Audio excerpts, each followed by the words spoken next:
mahaba, 6 na buwan ang tag-ulan at tag-araw sa rehiyon.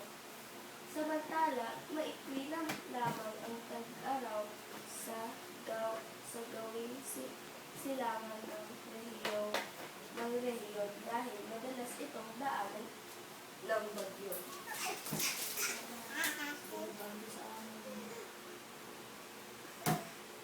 Wait! Stop muna tayo dito sa magpipitalan. Mag-ask ka kung ano ang use ng mga ilog. Ano ang use Lahat. ng ilog? Ano ang use ng ilog? Kapakinabang. Ano ang ating Kapakinabang. mapakinabangan sa ilog? Kapakinabang. Okay. Ano ang kapakinabangan ng ilog?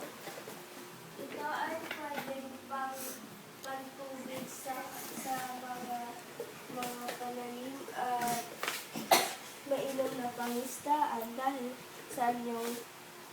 sila ay Gian, ganun pala Gio. Pinakikinabangan ang ating mga ilog sa rehiyong amin sa pamamagitan ng ito ay ginagamit sa pananim at saka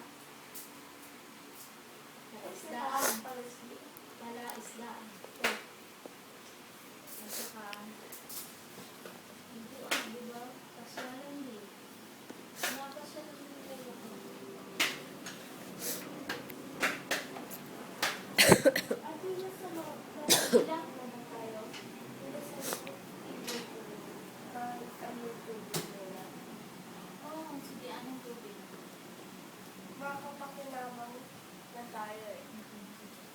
Ano ang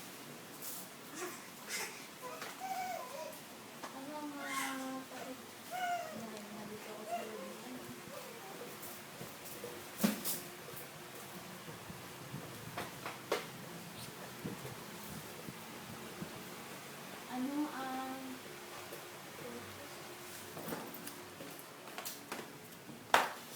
Ano ang ating napapakinabangan sa tubig?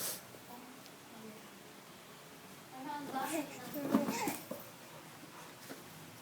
Ito ay para sa panligo. Kasi sabi mo tubig eh. Saan yung tubig para na yung tubig? Saan yung tubig? Tubig! Ano yung tubig? Anong yung tubig? Kasi sabi mo ilog, Dagat. Tangayos. Oo nga, ang mga gamit nito ay tulad ng sa ilog. Ito ay ginagamit Riley. sa water irrigation. Sa Riley. mga irrigation. O, sige, Riley. sa mga pananim.